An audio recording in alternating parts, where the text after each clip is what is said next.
ربنا تقبل منا إنك أنت السميع العليم ربنا وجعلنا مسلمين لك ومن ذريتنا أمة مسلمة لك وأرنا مناسكنا وتب علينا إنك أنت التواب الرحيم ربنا آتنا في الدنيا حسنة وفي الآخرة حسنة وقنا عذاب النار ربنا أفرغ علينا صبرا وثبت أقدامنا وانصرنا على القوم الكافرين ربنا لا تؤاخذنا إن نسينا أو أخطأنا ربنا ولا تحمل علينا إصرا كما حملته على الذين من قبلنا ربنا ولا تحملنا ما لا طاقة لنا به واعف عنا واغفر لنا وارحمنا أنت مولانا فانصرنا على القوم الكافرين اعوذ باللہ من الشیطان الرجیم بسم اللہ الرحمن الرحیم ان الحمد للہ تعالی نحمده ونستعین به ونستغفره ونعوذ باللہ من شرور انفسنا ومن سیئات اعمالنا من يهد اللہ فلا مضل له ومن يضلل فلا هادی له واشهد ان لا الہ الا اللہ وحدہ لا شریک له وَأَشْهَدُ أَنَّ مُحَمَّدًا عَبْدُهُ وَرَسُولُهُ صلی اللہ علیہ وسلم۔ تمام تعریفیں اللہ کے لیے ہیں، ہم اس کی تعریف کرتے ہیں اور اس سے مدد اور معافی طلب کرتے ہیں۔ ہم پناہ مانگتے ہیں اللہ عز و جل کی خود کی برائیوں سے اور تمام برے کاموں سے۔ جسے بھی اللہ کی ہدایت ملے اسے کوئی گمراہ نہیں کر سکتا، اور جسے اللہ نے گمراہ کیا اسے کوئی ہدایت نہیں دے سکتا۔ ہم گواہی دیتے ہیں کہ عبادت کا حقدار صرف اللہ ہے اور اس کا کوئی شریک نہیں، اور گواہی دیتے ہیں کہ محمد صلی اللہ علیہ وسلم اللہ تعالیٰ کے بندے اور رسول ہیں، اور اللہ اپنی سلامتی بھیجے اپنے آخری نبی پر اور ان کے اہل و عیال پر اور ان کے صحابہ پر۔ السلام علیکم ورحمۃ اللہ وبرکاتہ۔ رب اشرح لی صدری ویسر لی امری واحلل عقدۃ من لسانی یفقہوا قولی۔ آج جو بھی میں حق آپ لوگوں کے سامنے پیش کروں وہ اللہ تعالیٰ کی طرف سے ہے، اور اگر مجھ سے غلطی یا کوتاہی ہو جائے تو وہ میری طرف سے اور شیطان کی طرف سے۔ پہلے پارے میں ہم نے پڑھا بنی اسرائیل کے واقعے۔ اب اللہ تعالیٰ جو ہے سو ان کو بار بار یہ احساس دلائے، تم نبیوں کی اولاد ہو، تم چنے ہوئے لوگ ہو، تم اللہ کا پیغام عام کرو، تو ان پر جو ہے سو دنیا کی محبت اتنی چھا گئی تو انہوں نے اپنی مرضی سے کتاب کو بدلنا شروع کیا۔ تو اللہ تعالیٰ نے نبوت کا تاج بنی اسرائیل سے لے کر بنی اسماعیل کو دیا۔ اب یہ پارہ کے بگننگ میں ایک تبدیلی ہے، وہ کیا ہے؟ امت کی تبدیلی ہے۔ اب جو ہے سو مسلمانوں کو یعنی ہمیں موقع دیا گیا ہے کہ ہم اللہ کا پیغام پہنچائیں۔ اب یہاں پر جو ہے سو قبلے کی تبدیلی میں اشارہ تھا کہ امت تبدیل ہو رہی ہے۔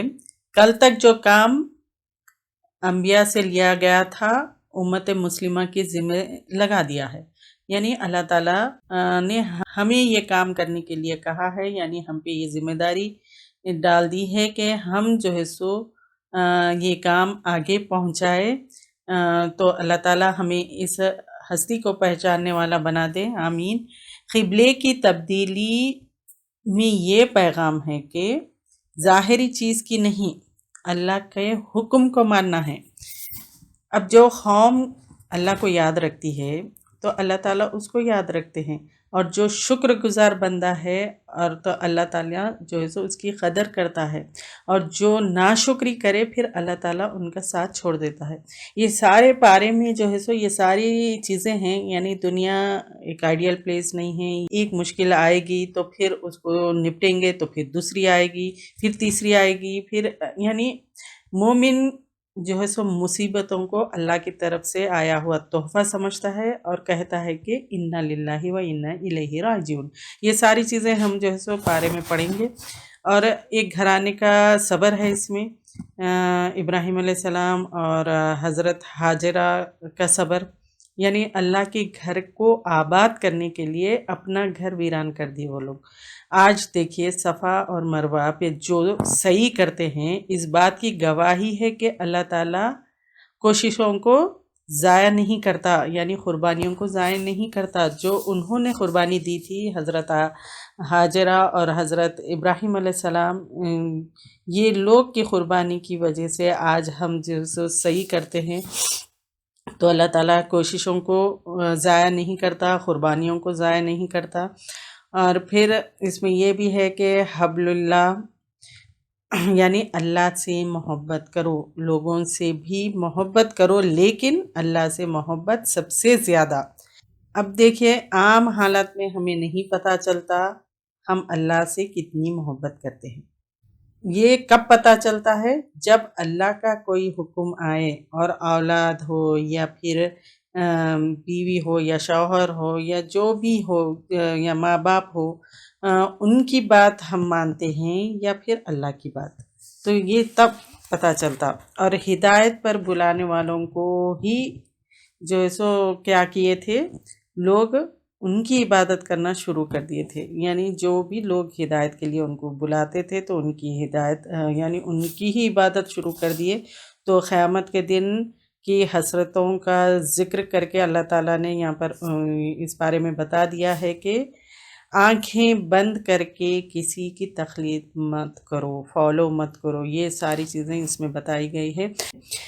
کچھ حلال ہے حرام، یعنی کچھ حلال حرام بتاتے ہوئے آیت بر دے دی۔ اصل میں یہ جو ہے سو پارے کا تھیم ہے کہ امت مسلمہ کو کرنا کیا ہے، یعنی یہ پارے کا یہ جو تھیم ہے کہ امت مسلمہ کو کرنا کیا ہے۔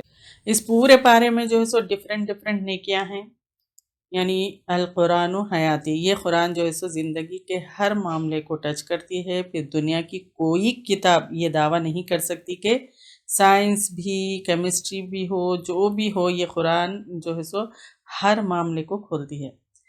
اس میں قصاص کو لے لیں یا روزہ ہو یا طلاق ہو، دعاؤں کے تعلق سے ہر وہ چیز اس میں ہے۔ اسی میں اللہ نے بتا دیا کہ وَإِذَا سَأَلَكَ عِبَادِي، یعنی میں قریب ہوں۔ اللہ تعالیٰ کہہ رہے ہیں کہ میں اتنا قریب ہوں کہ تمہیں جو ہے سو دوسروں کو لانے کی ضرورت ہی نہیں ہے، میں تمہاری دعاؤں کو سنوں گا۔ شرط یہ کیا ہے کہ میری بات سنو، یعنی اللہ تعالیٰ کی بات سنو۔ اللہ تعالیٰ یہ کہہ رہے ہیں کہ میں تمہاری دعاؤں کو سنوں گا، تمہاری پکار کو سنوں گا، لیکن شرط ہے کہ میری بات سنو، یعنی اللہ کی بات سنو۔ اور روزے، جہاد، حرمت والے مہینے، حج کی بات، تقوی، یہ ساری چیزیں اس میں ہیں، یعنی مختلف حالت میں پھر صبر کرنا کیسے ہے وہ سکھایا گیا ہے۔ پھر بتا دیا کہ صرف دنیا، صرف آخرت ہی نہیں مانگنا ہے، یعنی یہ بھی بتا دیا کہ دنیا اور آخرت دونوں مانگنا ہے۔ یعنی اس میں یہ ایک دعا آئے گی، ربنا آتنا فی الدنیا حسنۃ وفی الآخرۃ حسنۃ وقنا عذاب النار، یہ دعا آئے گی اس میں۔ تو دنیا کا حسنہ کیا ہے؟ یہ دعا میں حسنہ کی بات ہوئی، تو دنیا کا حسنہ کیا ہے؟ ہر وہ چیز اللہ کی رضا سے ملے، یعنی دنیا کی ہر وہ نعمت پا کے رب کے قریب ہو جائے، یہ حسنہ ہے۔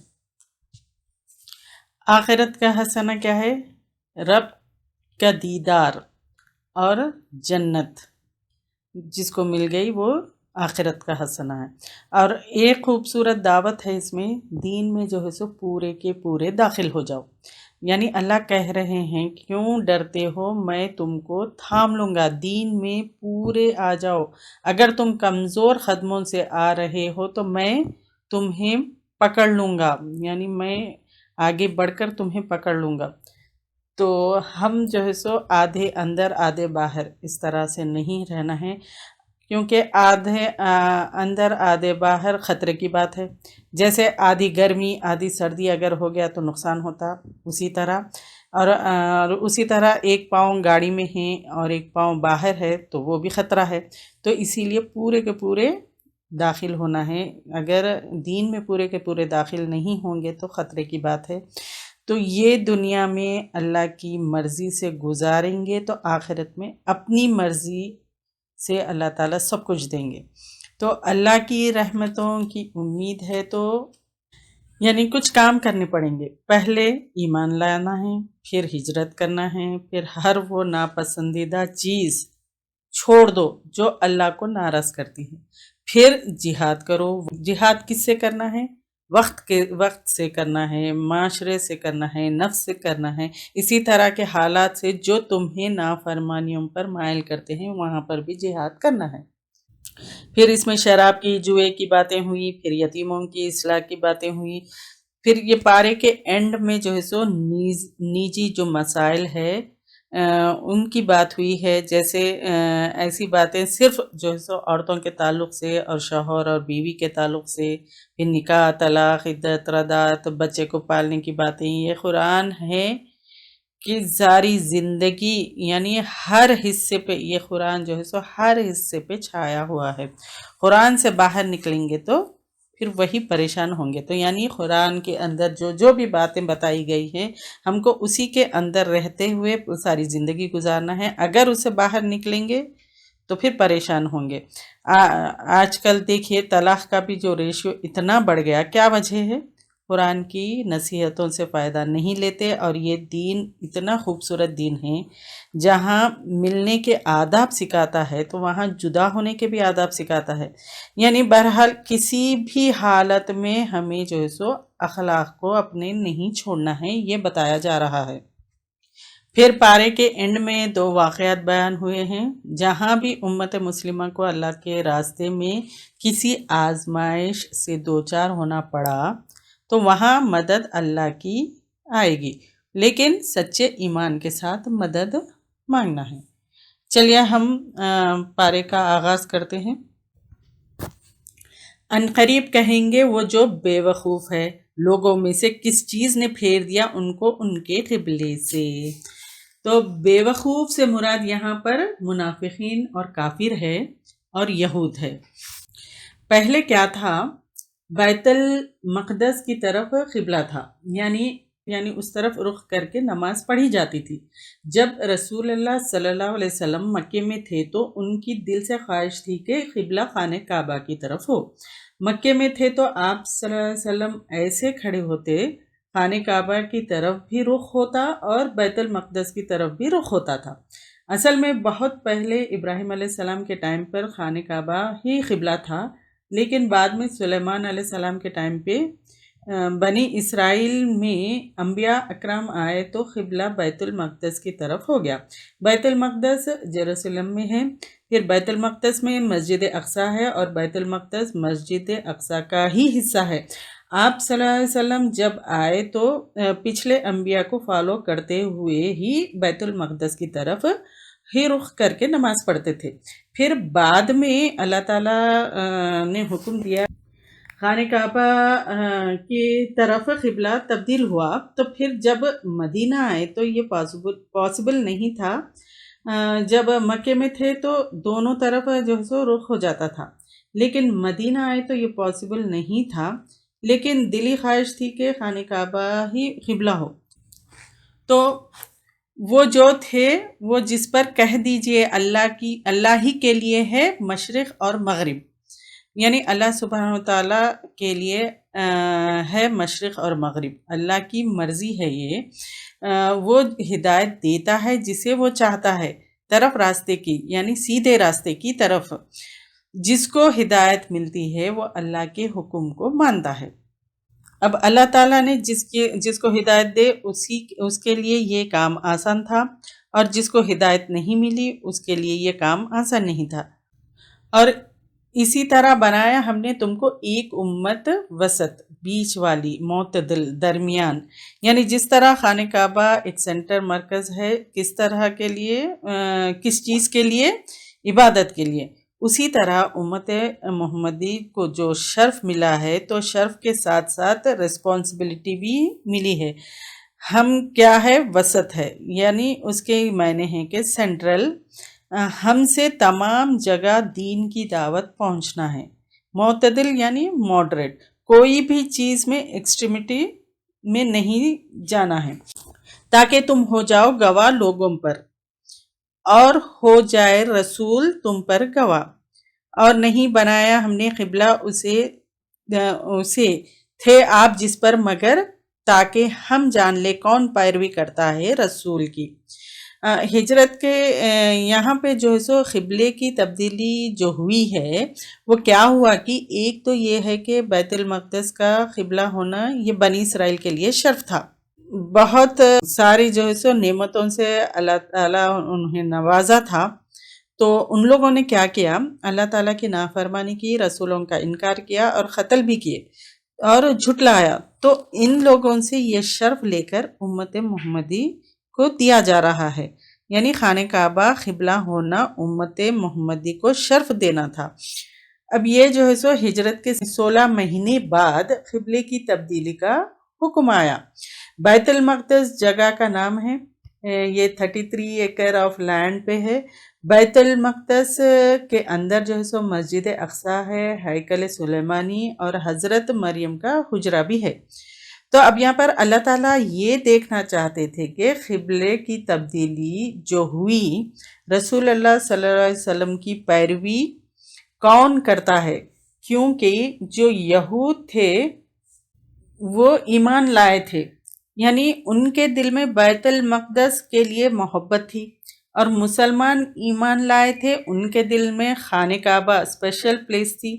تو جو مکہ والے تھے جو ایمان لائے تھے ان کے لیے آزمائش تھی، بیت المقدس کی طرف رخ کرتے ہو یا نہیں۔ اب آپ صلی اللہ علیہ وسلم کی پیروی کرتے ہوئے پھر بعد میں جب خانہ کعبہ کی طرف قبلہ ہوا، تو جو ہے سو یہود جو مسلمان ہوئے تھے ان کی آزمائش تھی کہ خانہ کعبہ کی طرف رخ کرتے ہوئے آپ صلی اللہ علیہ وسلم کی پیروی کرتے ہیں یا نہیں، یعنی یہ ٹیسٹ تھا، کون آپ صلی اللہ علیہ وسلم کی پیروی کرتا ہے یا نہیں، یہ ٹیسٹ تھا۔ اور نہیں بنایا ہم نے قبلہ اسے تھے آپ جس پر، مگر تاکہ ہم جان لے کون پیروی کرتا ہے رسول کی، اس سے جو پھر جاتے ہیں اپنی دونوں ایڑیوں کے اوپر۔ اور البتہ وہ تھا البتہ بڑا بھاری مگر ان لوگوں پر جنہیں ہدایت دی اللہ نے، اور نہیں ہے اللہ کے ضائع کر دے ایمان تمہارا، بے شک اللہ لوگوں کے ساتھ البتہ شفقت کرنے والا، رحم کرنے والا ہے۔ یعنی کچھ لوگوں کے دل میں یہ تھا کہ پہلے جو نماز پڑھی بیت المقدس کی طرف، کیا وہ ضائع ہو گئی؟ تو اللہ تعالیٰ کہہ رہے ہیں نہیں، وہ ضائع نہیں ہوئی، اللہ تعالیٰ شفقت اور رحم کرنے والا ہے۔ تحقیق ہم دیکھتے ہیں بار بار پھیرنا آپ کا چہرہ آسمان کی طرف، بس ہم ضرور پھیر دیں گے قبلے کی طرف، تو راضی ہو جائے گا اس سے، یعنی آپ صلی اللہ علیہ وسلم وحی کے انتظار میں تھے، تو اس کا ذکر ہے یہاں پر۔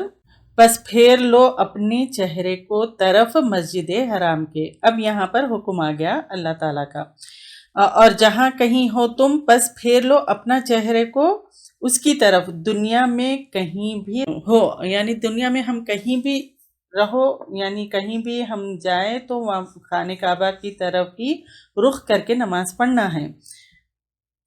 اور مسلمان کا قبلہ جو ہے سو خانہ کعبہ ہی ہے، ہر گروہ کا ایک سائیڈ ہوتا ہے عبادت کا، رائٹ؟ تو اب کرسچنز کا جو یعنی کرسچنز جو ہے سو ان کا جو ہے سو چرچ ہے، مشرکین مکہ جو ہے سو بتوں کی طرف رخ کر کے عبادت کرتے تھے، تو آپ صلی اللہ علیہ وسلم کو کہا جا رہا ہے کہ آپ خانہ کعبہ کی طرف پلٹ کر عبادت کیجئے جہاں بھی ہو، چاہے سفر پر ہو یا گھر پر ہو، مسجد حرام کی طرف ہی رخ کر کے پڑھنا ہے، عبادت کرنا ہے۔ جہاں بھی اپنا چہرہ مسجد حرام کی طرف پھیر لو، جہاں بھی ہو، یہ کہا جا رہا ہے کہ اپنا چہرہ مسجد حرام کی طرف پھیر لو تاکہ لوگوں میں کوئی ڈاؤٹ نہ رہے، سب مسلمانوں میں یونٹی رہنا چاہیے۔ اور بے شک وہ لوگ دیے گئے کتاب، اب کتاب کیا ہے؟ یہود و نصارہ کی کتابوں میں تھا کہ آخری نبی کا قبلہ خانہ کعبہ ہوگا، یہ ان کی کتابوں میں تھا۔ یقیناً وہ جانتے ہیں بے شک وہ حق ہے اب ان کے رب کی طرف سے، اور نہیں اللہ غافل اس سے جو وہ عمل کرتے ہیں۔ اور البتہ اگر لاؤ تم ان لوگوں کے پاس جو دیے گئے کتاب ہر نشانی، نہ وہ پیروی کریں گے آپ کے قبلے کی، اور نہیں ہو تم پیروی کرنے والے ان کے قبلے کی۔ اللہ تعالیٰ کہہ رہے ہیں کہ کتنے بھی معجزے لے کر آؤ، کتنے بھی پروفز بتا دو، وہ ہرگز تمہارے قبلے کی پیروی نہیں کریں گے، کیونکہ وہ ضد کی وجہ سے کہ آپ صلی اللہ علیہ وسلم بنی اسماعیل میں سے آئے، اور اللہ تعالیٰ کہہ رہے ہیں کہ تم بھی ان کے قبلے کی پیروی نہیں کرنا، اور نہیں ان میں سے بعض ان کی پیروی کرنے والے، یعنی اہل کتاب میں یہود بھی تھے اور نصارہ بھی تھے۔ تو یہاں اللہ تعالیٰ کہہ رہے ہیں کہ یہود اور نصارہ بھی جو ہے سو آپس میں ایک دوسرے کی پیروی نہیں کریں گے۔ بیت المقدس کا بھی ان لوگوں نے کیا کیے، 2 حصے کر لیے تھے۔ ایک طرف کرسچنز جو ہے سو حجرہ جہاں پہ حضرت مریم کا تھا وہ اپنا حصہ بنا لیے، اور ہیکل سلیمانی کو یہود اپنا حصہ بنا لیے۔ آپس میں بھی ان لوگوں میں یونٹی نہیں تھی، اور نہ کوئی ان کا پیروی کرنے والا تھا قبلے کی کسی کے۔ اور البتہ اگر تم نے پیروی کی ان کے خواہشات کی، اس کے بعد سے جو آ گیا تمہارے پاس علم میں سے، بے شک تم تب البتہ ضرور ظالموں میں سے ہوں گے۔ یعنی علم آنے کے بعد اگر ان کے قبلے کی پیروی کریں گے تو پھر تم ظالموں میں سے ہوں گے۔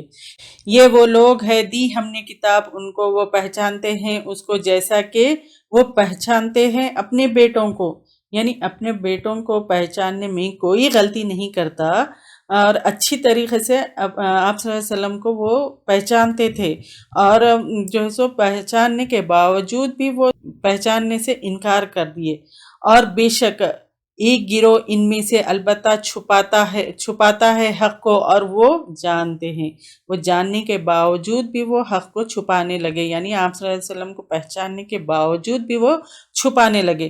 یہ حق ہے تیرے رب کی طرف سے، تو نہ تم کبھی بھی ہونا ان میں سے جو شک کرنے والے ہیں۔ اور واسطے ہر ایک کے ایک سمت ہے، یعنی ایک سائیڈ ہے، وہ منہ پھیرنے توجہ کرنے والا ہے اس کی طرف۔ پس سبقت کرو تم نیکیوں میں، یعنی نیکیوں میں پہل کرو، جہاں کبھی بھی تم ہوگے لے آئے گا تم کو اللہ تعالیٰ سب کے سب کو۔ یہاں پر سبقت کرو تم نیکیوں میں، یعنی ہمارا سینٹرل موٹیو کیا ہے، مقصد کیا ہے، نیکیوں میں پہل کرنا ہے۔ بے شک اللہ تعالیٰ ان پر ہر چیز کے قدرت رکھنے والا ہے۔ اور جہاں کہیں سے تم نکلو، یعنی سفر کے لیے، تو پھیر لو اپنے چہرے کو طرف مسجد حرام کے، اور بے شک وہ البتہ حق ہے تیرے رب کی طرف سے، اور نہیں ہے اللہ غافل اس سے جو تم عمل کرتے ہو۔ اور جہاں کہیں سے تم نکلو تو پھیر لو اپنا چہرہ طرف مسجد حرام کے، بار بار یہ ریپیٹ کیا جا رہا ہے یہاں پر، اور کہیں بھی ہو تم تو پھیر لو اپنے چہرے کو اس کی طرف، تاکہ نہ ہو لوگوں کے لیے تمہارے خلاف کوئی حجت سوائے ان لوگوں کے جنہوں نے ظلم کیا ان میں سے، تو نہ تم ڈرو ان سے، کسی سے نہیں ڈرنا ہے، بلکہ ڈرو مجھ سے، صرف اللہ سے ڈرنا ہے، اور اسی لیے کہ میں پورا کر دوں اپنی نعمت کو تم پر، اور تاکہ تم ہدایت پا جاؤ۔ جیسا کہ بھیجا ہم نے تم میں ایک رسول تم میں سے، وہ تلاوت کرتا ہے تم پر ہماری آیات، اور وہ پاک کرتا ہے اور وہ سکھاتا ہے تم کو کتاب اور حکمت۔ ایک تو یہاں پر حکمت ایک تو سنت کے معنوں میں بھی ہے، اور صحیح ٹائم پہ صحیح عمل کرنا یہ بھی ہے، اور سکھاتا ہے تم کو جو نہیں تھے تم جانتے۔ بس یاد کرو مجھ کو، میں یاد کروں گا تم کو، اور شکر کرو میرے لیے اور نہ تم ناشکری کرو میری، یعنی شکر دل سے عمل کرنا ہوگا، تو وہ شکر ہے۔ اس آیت کو غور کرنا ہے۔ ذکر اور اذکار بھی جو ہے سو ہم سنت طریقے سے کرنا ہے۔ ذکر بھی کئی طرح کے ذکر کرتے ہیں، کوئی وظیفے پڑھتے ہیں، اس طرح سے نہیں، ذکر بھی کرنا ہے تو سنت کو فالو کرتے ہوئے۔ تو اللہ تعالیٰ ہم کو جو ہے سو اس کا ذکر کرنے والا اور اللہ کو بہت یاد کرنے والا بنا دے، اور ہم کو ایسی توفیق عطا فرمائے کہ ہم ذکر بھی سنت طریقے سے ذکر کر سکے، اس کی توفیق عطا فرمائے، آمین۔ یہ بہت غور کرنے والی بات ہے۔ ذکر بھی ہم سمجھتے ہیں کہ ارے کوئی بھی ذکر کر سکتے ہیں، نہیں، سنت سے جو ثابت ہے وہ ذکر کرنا ہے۔ اے لوگو جو ایمان لائے ہو، تم مدد مانگو صبر کے ذریعے اور نماز کے ذریعے، بے شک اللہ ساتھ ہے صبر کرنے والوں کے۔ اور اے لوگو جو ایمان لائے، تو وہ کون ہیں؟ یعنی ہم ہیں، یہ جو ہم ایمان لائے تو ہمارے لیے یہ کہا جا رہا ہے کہ تم جو ہے سو صبر کرو اور مدد مانگو نماز کے ذریعے سے، اور صبر کے ذریعے سے اللہ سے مدد مانگو۔ اور نہ تم کہا کرو واسطے اس کے جو قتل کر دیے جائے راہ میں اللہ کے، وہ مردہ ہے، بلکہ زندہ ہے لیکن نہیں تم شعور رکھتے۔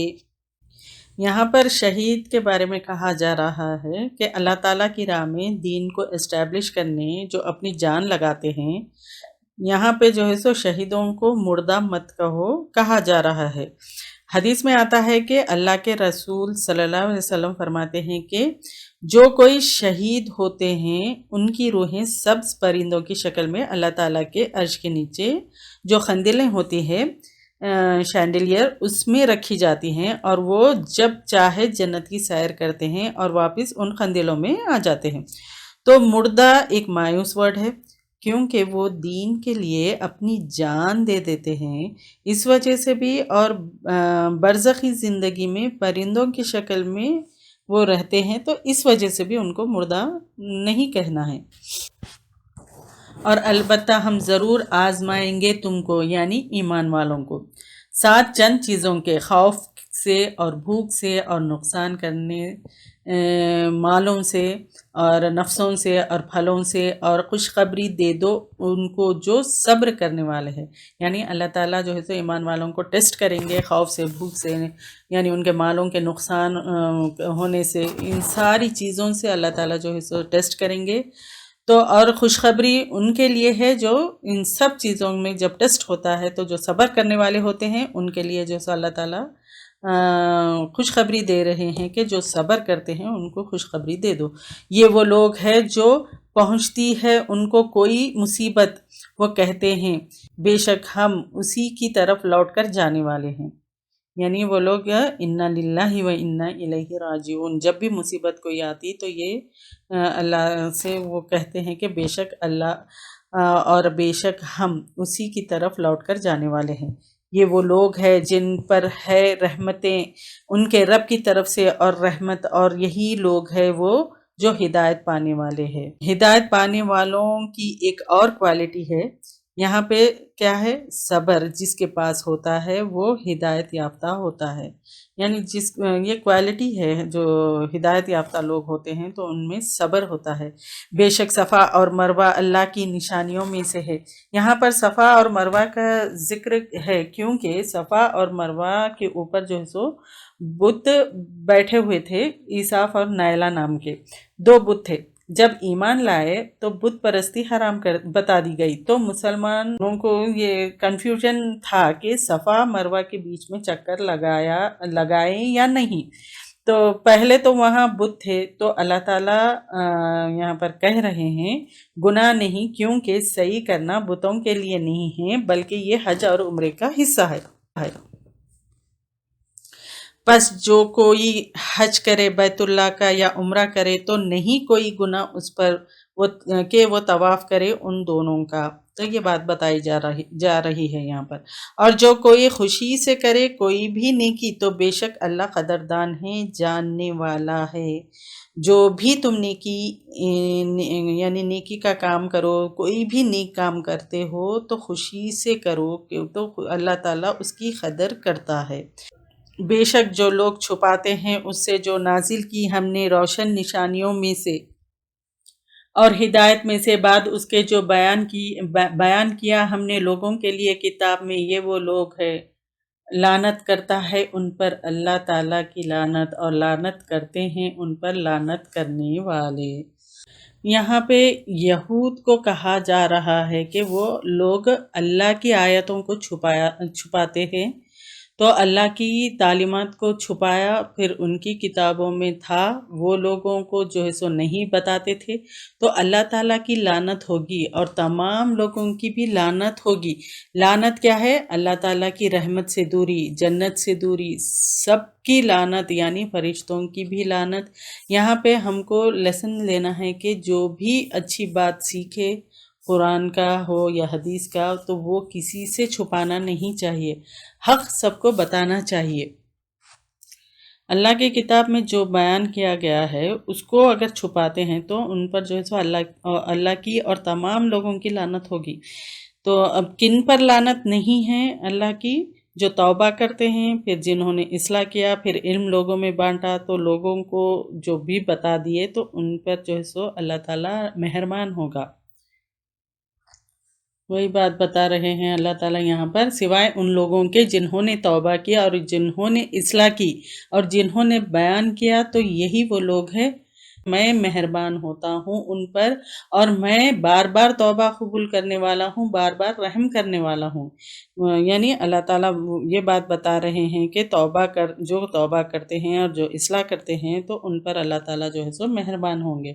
بے شک وہ لوگ جنہوں نے کفر کیا اور وہ مر گئے اس حال میں کہ وہ کافر تھے، یہی وہ لوگ ہیں، ان پر ہے لعنت اللہ کی اور فرشتوں کی اور سب کی یعنی اور لوگوں کی اور سب کی یعنی سب لوگوں کی، وہ لوگ جو اللہ تعالیٰ کی آیت کو چھپائے اور یا انکار کیے اور کفر کی حالت میں مر گئے، تو ان پر جو ہے سو اللہ کی اور فرشتوں کی لعنت ہوگی، اور ان سے جو ہے سو جہنم کا عذاب نہ کم کیا جائے گا اور نہ ہی وہ ہلکا کیا جائے گا۔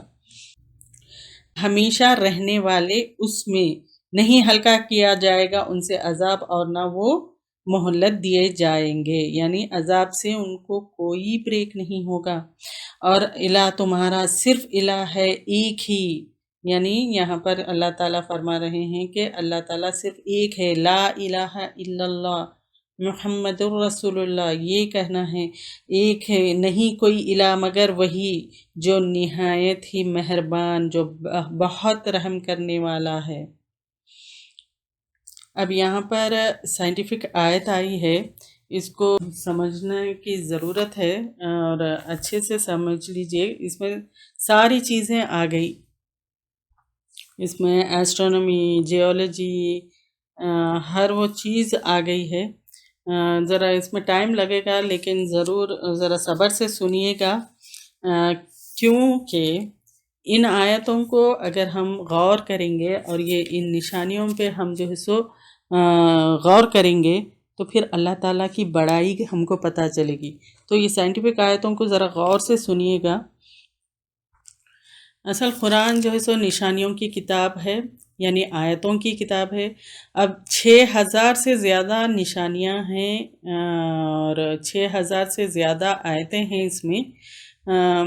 ان میں سے 1000 سے زیادہ جو ہے سو سائنس کے بارے میں ہی ذکر کرتی ہے۔ اس دور قرآن میں ہم صرف ان سائنٹیفک فیکٹ یعنی سائنس کے حقائق کے بارے میں ذکر کریں گے جو یعنی جو سائنٹسٹ ثابت کر چکے ہیں۔ یہ کلیئر کر دوں میں کہ ہم سائنٹیفک نظریے کے بارے میں بات نہیں کریں گے، کیونکہ کئی بار یہ نظریہ بدل جاتا ہے۔ ہر وقت جو وقت کے ساتھ ساتھ تو ہم صرف سائنٹیفک فیکٹ جو حقائق ہے وہ لیں گے، جیسے جیسے آیتیں آئیں گی ہم لیں گے، بہت زیادہ ڈیٹیل میں نہیں لیں گے، آیتوں کو سمجھنے کے لیے جتنی ضرورت ہے اتنا، جیسا اس کے بعد آپ لوگ کو آئیڈیا ہو جائے گا، پھر آپ لوگ خود بھی ریسرچ کر سکتے ہیں، کیونکہ یوٹیوب پہ اور انٹرنیٹ پہ آپ سرچ کریں گے تو بہت ساری انفارمیشن مل جائے گی، لیکن میں کوشش کروں گی کہ پورا بالکل جو اتھینٹک سورسز سے جتنے بھی ہے میں وہ ساری چیزیں آپ لوگ کو بتانے کی کوشش کروں گی۔ سائنٹسٹ نے کیا کیے، کچھ تحقیق کی، کچھ ٹاپکس یعنی کچھ موضوع پہ اس کے جو ہے سو تحقیق کیے، جیسے کائنات ہے، کریشن آف یونیورس ہے۔ تو یہاں پر پہلے میں آیت پڑھ دیتی ہوں۔ بے شک پیدائش میں آسمانوں کی اور زمین کی اور ایک دوسرے کے آنے جانے یعنی اختلاف میں، رات کے اور دن کے، اور کشتیوں میں جو چلتی ہے سمندر میں، ساتھ اس کے وہ نفع دیتا ہے لوگوں کو، اور جو اتارا نازل کیا اللہ نے آسمان سے پانی میں سے، پھر اس سے زندہ کیا ساتھ زمین کو بعد اس کی موت کے، اور انہوں نے پھیلا دیے اس میں سے ہر طرح کے اور تیز گردش میں ہواؤں کی، بادل میں جو مسخر کیے گئے ہیں درمیان آسمان اور زمین کے، یقیناً نشانیاں ہیں واسطے اس قوم کے جو عقل رکھتی ہے۔ یعنی اللہ کو پہچاننے میں اللہ کی قدرت کی نشانیاں ہیں یہاں پر، اور عقل ہے تو اللہ کی قدرت کو پہچانیں گے، اور نشانیاں یعنی اللہ تعالیٰ کیا کہہ رہے ہیں کہ عقل جس کو ہے تو وہ قدرت کو پہچانو، پھر نشانیوں کو پہچانو، پھر اللہ کون ہے پہچانو، اللہ یعنی اللہ کے سوا کسی اور کی عبادت نہیں کرنا ہے، تو اللہ کی بڑائی، اللہ کون ہے یہ ہم پہچانیں گے تو پھر اللہ کی عبادت بھی ہم اچھے طریقے سے کر سکیں گے۔ یہ آیت میں دیکھیے جتنا بھی سائنٹیفک ڈیٹا مل سکتا ہے وہ تمام ایک جگہ سمرائز کیا گیا ہے۔ اس سے سمجھ میں آئے گا کہ سارے انسانوں کا اگر علم ملا لیے تو اللہ تعالیٰ کی کائنات کو سمجھنے سے قاصر رہے گی، اور یہ تمام یعنی یہاں 8 چیزیں ہیں، اللہ کہہ رہے ہیں کہ ان میں نشانیاں ہیں اس قوم کے لیے جو عقل رکھتی ہے۔ کیا سمجھتی ہے اس سے؟ یعنی یہ اللہ تعالیٰ کے وجود، اللہ تعالیٰ کی قدرت کا ثبوت ملتا ہے، پہلی چیز۔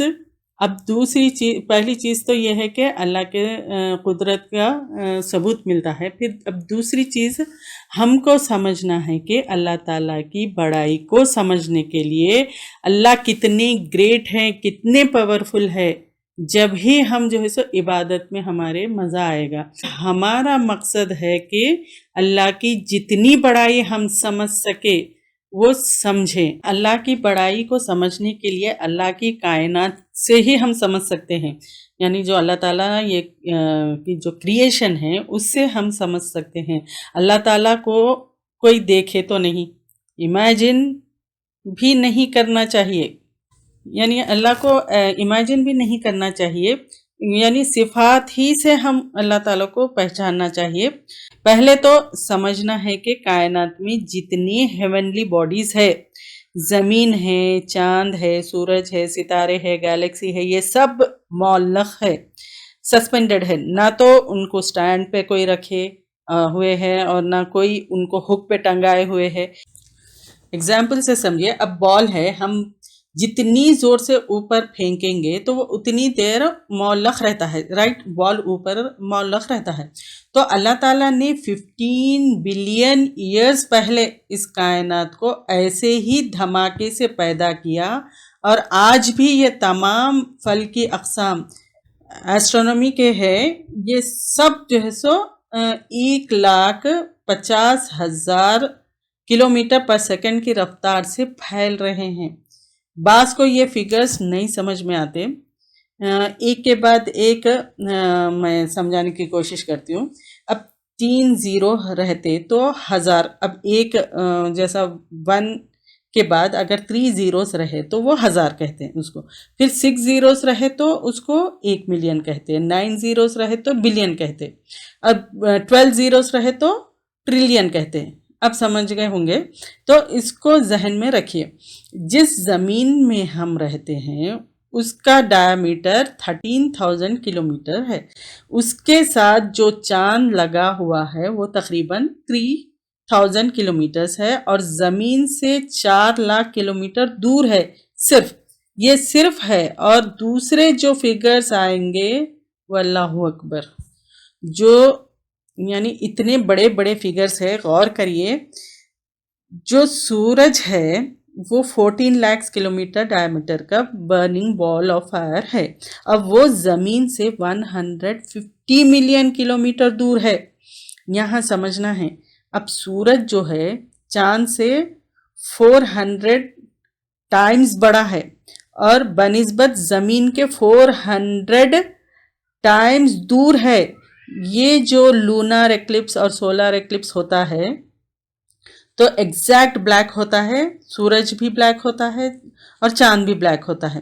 اتنے بڑے heavenly bodies weighing in millions of tons, ان کو اللہ تعالیٰ نے ایسے ایڈجسٹ کر کے گھمایا ہے کہ solar eclipse, lunar eclipse predict کر سکتے ہیں. تو یہ سائز ہے ایگزیکٹلی 400 کلومیٹر سورج بڑا ہے اور ایگزیکٹلی یعنی بنسبت چاند کے زمین سے 400 کلومیٹر دور ہے. پھر اس کے بعد سورج جو ہے 3,30,000 ٹائمز ہیویئر دین دی ارتھ. زمین بھی معلق ہے.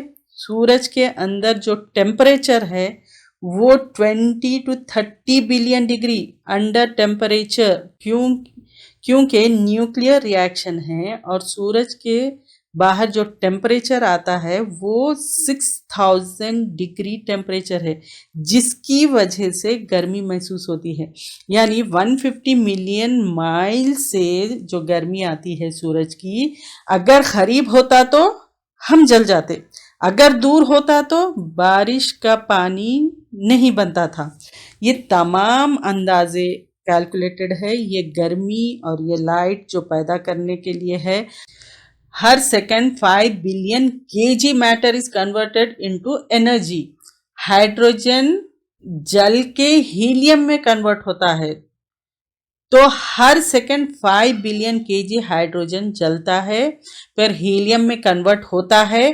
اس ریاکشن کی وجہ سے ہم کو روشنی ملتی ہے، یعنی لائٹ اور ہیٹ ملتی ہے. یہ 5 بلین ایئر سے چل رہا ہے، ابھی ختم نہیں ہوا.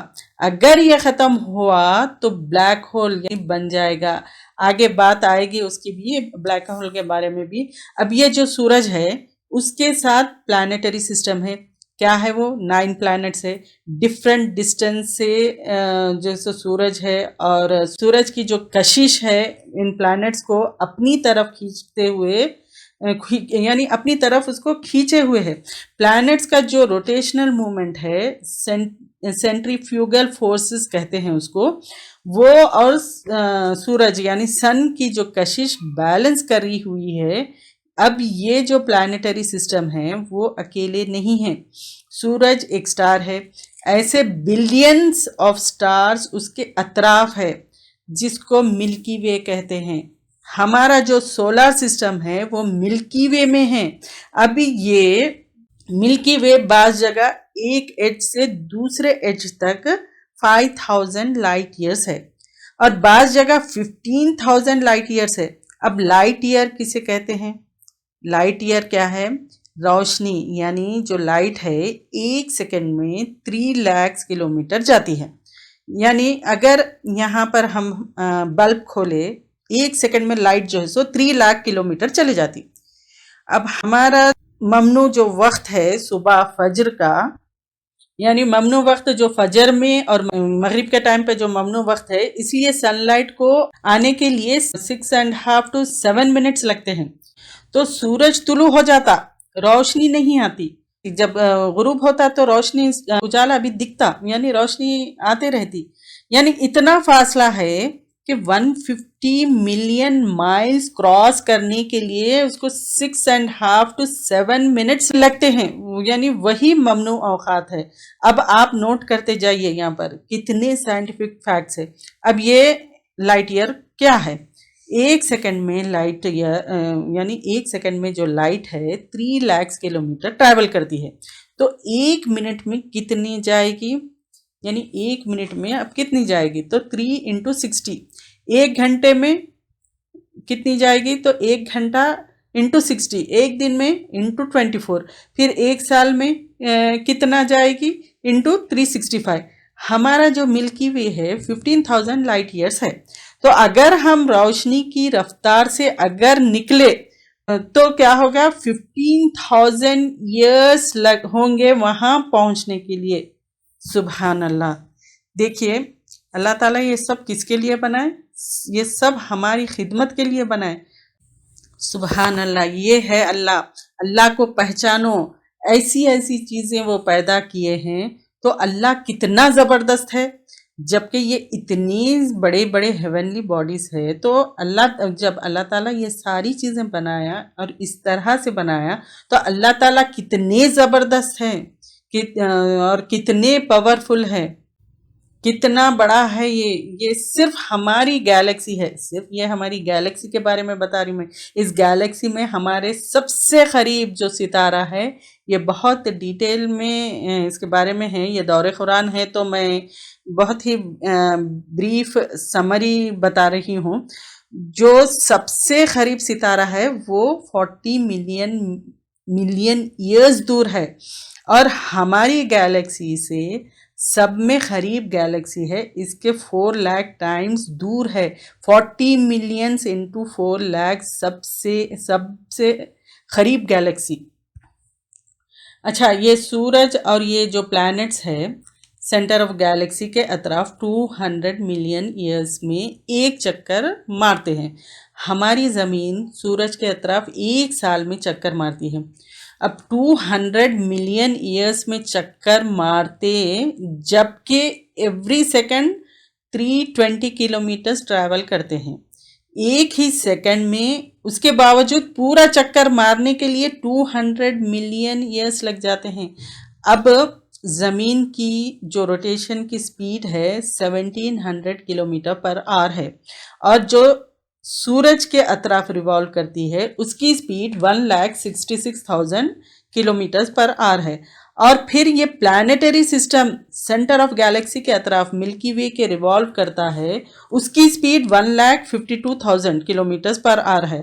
یہ سب آپ لوگ کے سر پہ سے جا رہا ہوگا، مجھے بھی ایسے ہی ہوا تھا. ہم صرف بچپن میں اسکول میں بکس میں تھوڑا بہت پڑھے ہیں، پھر بھی اس کے بعد ڈسکوری سے ہوتے رہے، بہت سارے چینجز بھی آئے. اب جا کے سائنٹسٹ نے اپروو کیا ہے کہ یہ اس طرح سے ہے.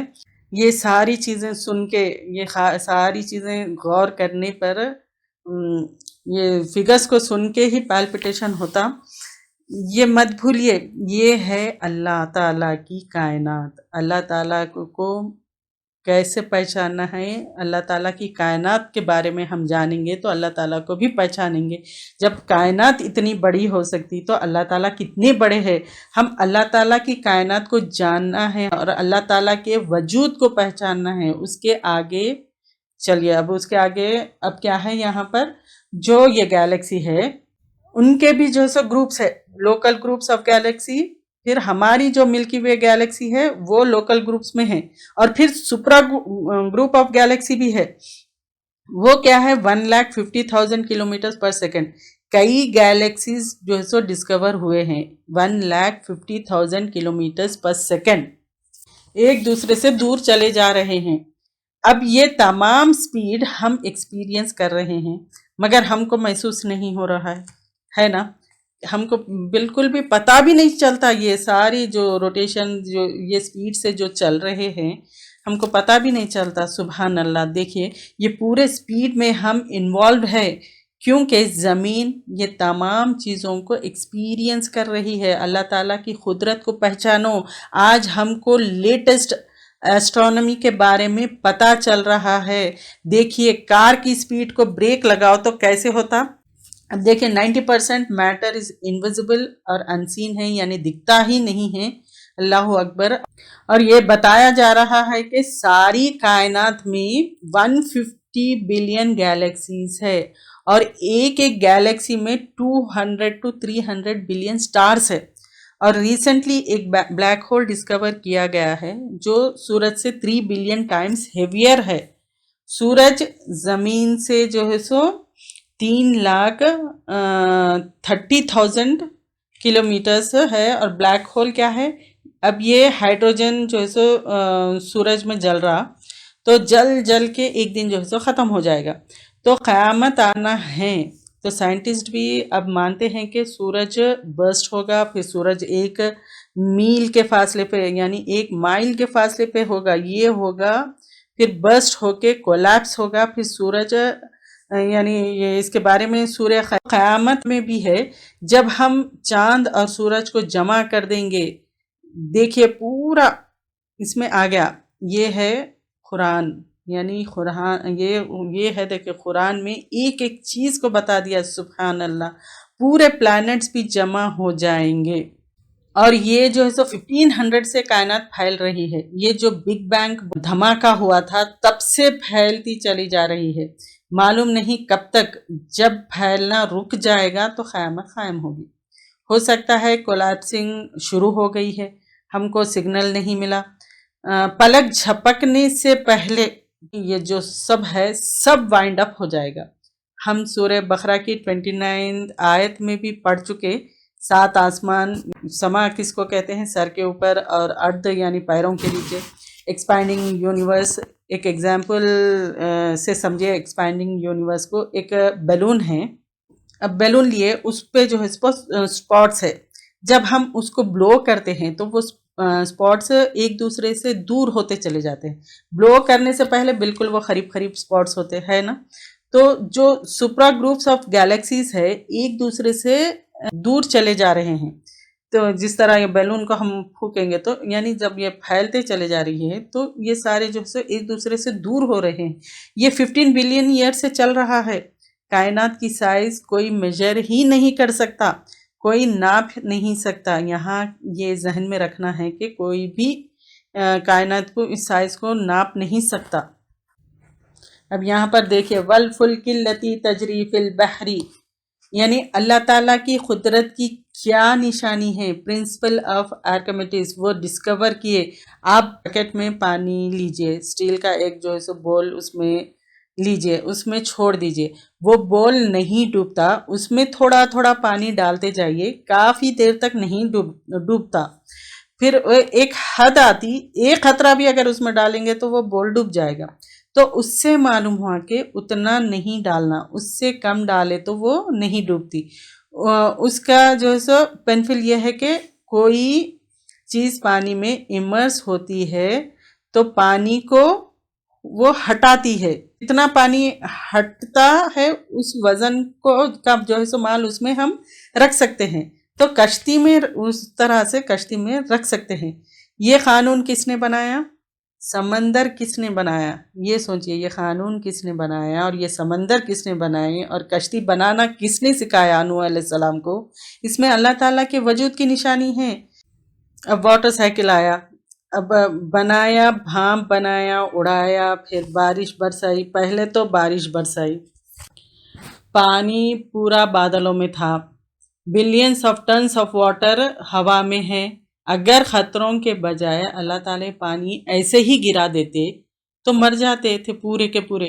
دیکھیے کوئی بچہ اگر کنکر اوپر سے مارے تو یعنی ایک ہائٹ سے جب ہم چلتے ہیں تو کوئی بھی ایک کنکر لے کر مارے تو وہ مار اتنا نہیں لگتا، اگر وہی کنکر اوپر 11th فلور یا 12th فلور سے اگر وہی کنکر مارے تو انسان ختم بھی ہو سکتا، یعنی جو ایکسلریشن ڈیو ٹو گریوٹی ہوتی اس سے ختم ہو جاتے۔ اگر یہ بادل جو ڈسپوز خطرے گر رہے خطروں کے بجائے پورا گرا دیتے پانی، یعنی پورا پانی گرا دیتے تو گھر ٹوٹ جاتے، اس میں یعنی پورا بہہ جاتے، یعنی پورے انسانیت ختم ہو جاتی، تو اس میں جو ہے سو قدرت کی نشانی ہے۔ اور پھر اس پانی سے جو ہے سو زمین کی موت کے بعد زندگی ڈال دی، یعنی ہرا بھرا ہزاروں لاکھوں کروڑوں جھاڑ اگ رہے ہیں، کس وجہ سے؟ بارش کی وجہ سے. اور اللہ تعالیٰ یہ اگر بارش نہیں برساتے، اگر یہ بارش اگر ختم ہو جائے تو قحط ہو جاتا. غور کریے یہ چیز کیا سسٹم چلا رہا ہے اللہ تعالیٰ. ہمارا سسٹم دیکھیے، ہماری ہارٹ بیٹ برابر چل رہی ہے، ڈائجیشن صحیح ہو رہا ہے. پھر اسی طرح سے دیکھیے، اور ہواؤں کے بدلنے میں اب ہوا جو ہے سو ویسٹ ٹو ایسٹ چل رہی ہے. تھوڑے دن کے بعد یہ ایسٹ ٹو ویسٹ چلے گی، پھر یہ نارتھ ٹو ساؤتھ چلے گی. یہ ساری چیزیں کون بدل رہا ہے؟ اور بادلوں میں زمین اور آسمان کی خدمت کرنے کے لیے لگا دیے ہیں. یہ اللہ تعالیٰ کے وجود کی نشانی ہے. کیسے ہم کو جو ہے سو اللہ کے سامنے سبمٹ کرنا ہے. دیکھیے یہ میکینزم پورا لگایا اللہ تعالیٰ. اللہ تعالیٰ واٹر ایواپریٹ کر کے یعنی بادل بناتے ہیں، پھر یہ کیسے اس کو جو ہے سو ایگزاسٹ فین کے ذریعے وہ جو اوشنز ہے، سیز ہے، اس میں سے چلا رہے ہیں. کیسے ایگزاسٹ فین ہے اس میں جو اللہ تعالیٰ جو ہے سو اوشن سے اور سیز سے وہ چلا کے جو ہے سو سک کر رہے ہیں اور ہوا کو اوپر کھینچا جا رہا ہے. یہ سب ساری چیزیں پانی کے ساتھ ہے. دیکھیے یہ ساری چیزیں اللہ تعالیٰ یہ کون کر رہے ہیں؟ یہ اللہ تعالیٰ ہماری خدمت کے لیے یہ ہواؤں کو، بارش کو، اور یہ دن اور رات، یہ ساری چیزیں، یہ سب کا ہماری خدمت کے لیے اللہ تعالیٰ یہ ساری چیزیں انتظام کیے. پھر بھی ہم اللہ کو ابھی بھی نہیں پہچانتے. پھر اللہ کی عبادت کرنے سے کیوں کتراتے ہیں اور اللہ سے دور کیوں ہوتے ہیں اور اللہ کی بات کو ہم کیوں نہیں مانتے؟ جب اللہ تعالیٰ ہمارے لیے، ہماری خدمت کے لیے اتنی ساری چیزیں بنائے تو کیا ہم اللہ تعالیٰ کو سبمٹ نہیں کر سکتے؟ کیا ہم اللہ تعالیٰ کو یاد نہیں کر سکتے؟ اللہ تعالیٰ کو یاد نہیں کریں گے ہم تو اللہ کو کوئی فرق نہیں پڑتا. اللہ تعالیٰ کو ہماری کوئی ضرورت نہیں ہے، ہم کو اللہ تعالیٰ کی ضرورت ہے. دیکھیے اللہ تعالیٰ کیا کہہ رہے ہیں، یہ ساری چیزیں جو مسخر کرتی ہواؤں کو بادل میں اور مسخر کیے گئے ہیں درمیان آسمان کے اور زمین کے، یقیناً نشانیاں ہیں واسطے اس قوم کے لیے جو عقل رکھتی ہے. اگر عقل ہے تو اللہ کے قدرت کو پہچانو اور اس کی نشانیوں کو پہچانو، اور اللہ کون ہے پہچانو. اللہ کے سوا کوئی عبادت کے لائق نہیں. وآخر دعوانا عن الحمد للہ رب العالمین. سبحانک اللہم وبحمدک نشہد ان لا الہ الا انت نستغفرک ونتوب الیک. اگر آپ کو ہمارے لیکچرز پسند آ رہے ہیں تو یوٹیوب پر لائک اور سبسکرائب ضرور کریں. ربنا آتنا في الدنيا حسنة وفي الآخرة حسنة وقنا عذاب النار. ربنا أفرغ علينا صبرا وثبت أقدامنا وانصرنا على القوم الكافرين.